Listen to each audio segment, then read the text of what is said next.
Compact crossovers are huge business. Last year, in the US alone, nearly 2 million of these tall little wagons were sold. And with all that money on the line, automakers are locked into a veritable death match fighting for your market share. For 2013, we have the latest and greatest in the compact crossover segment. Luke's got the 2014 Mazda CX-5 2.5 liter. And challenging it, Mike's got the 2013 Toyota RAV4.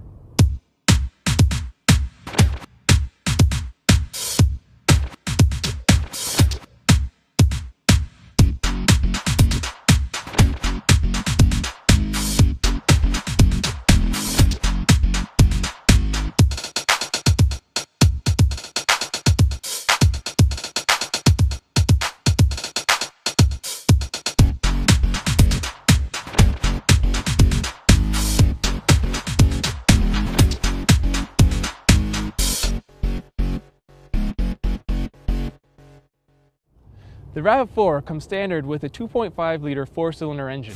It produces 176 horsepower and 172 pound-feet of torque. The only transmission available on the RAV4 is a 6-speed automatic. Expect 24 miles per gallon city and 31 miles per gallon highway for the front-wheel drive versions like our tester. The RAV4 starts at a price of $23,300, and our XLE front-wheel drive test vehicle rang in at $25,320.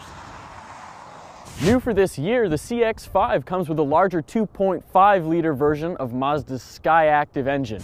It's more powerful and makes 184 horsepower and 185 foot-pounds of torque.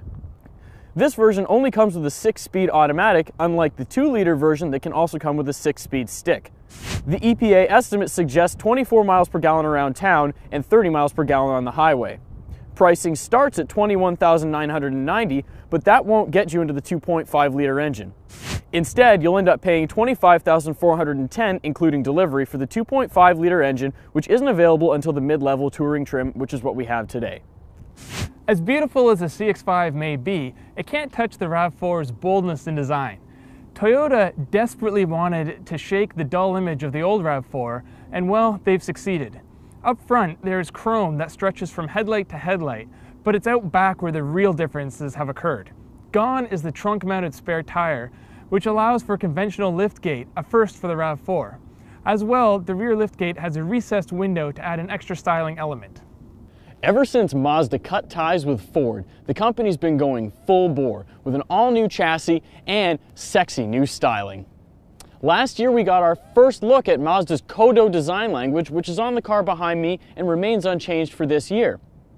It goes a lot farther than the RAV4 can ever hope to with its sharp lines, its aggressive 5-point grille, and its strong rear-end styling in terms of turning heads and making people say, wow, hell yeah, this is the car that I want.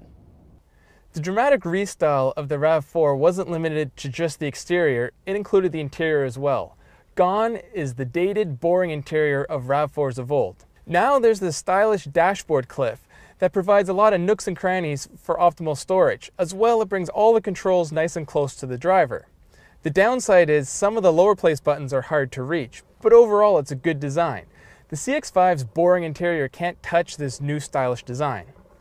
Although the CX-5's back seat trumps the Toyota RAV4's 37.2 inches of legroom, the RAV4's back seat just seems more comfortable and more spacious when you're back there. And while we're on the topic of seats, the third row option and the V6 engine have both been killed off in the RAV4 for 2013.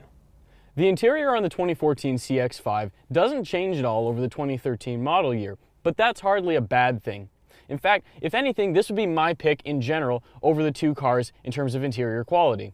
I am missing the dual zone climate control that the RAV4 gets, but beyond that, the center stack is nice and Spartan, easy to use, simple, and I also get much more soft touch materials up here on the dashboard, which I'm very much preferential to.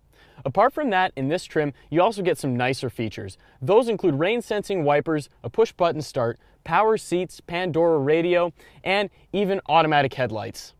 There are some downsides though. This car has just over 34 cubic feet of storage space in the back, and that's about 4.2 less than the RAV4. The RAV4's goal is to be an easy-to-drive vehicle with a side of fun. Honestly, it doesn't really succeed at being fun to drive, but it does excel at being easy to drive. Nearly anybody could find a comfortable seating position and just get in this vehicle and drive. thanks to its linear steering, easy controls, and predictable maneuvers. Like most vehicles that have sporting pretensions, the RAV4 suspension is set up overly stiff. I feel a CUV should have a softer ride than this, but unfortunately it is a problem that's plaguing the segment right now. The best part about the RAV4's drive though has to be the new 6-speed automatic. Thankfully, it has finally put to rest Toyota's far too long in the tooth 4-speed automatic. Although the CX-5 is a faster all-around vehicle, the throttle setup is designed for fuel economy, not speed, and the RAV4 is more responsive and easier to use. The CX-5 and the RAV4 are similar in so many different ways that in a lot of senses it's hard to tell them apart when it comes to specs. But when it comes to driving, the CX-5 is the clear winner, at least from a driver's perspective. And that's because it has more power, it has 185 horsepower and 184 foot-pounds of torque, and that all goes together to make it feel a lot better and more powerful on the road than the RAV4. Not only that, but the Skyactiv chassis helps it feel more connected to the road, and especially at speed, it feels like it handles much, much better. Equipped with the 2.5-liter engine, you only have the one choice of the 6-speed automatic transmission.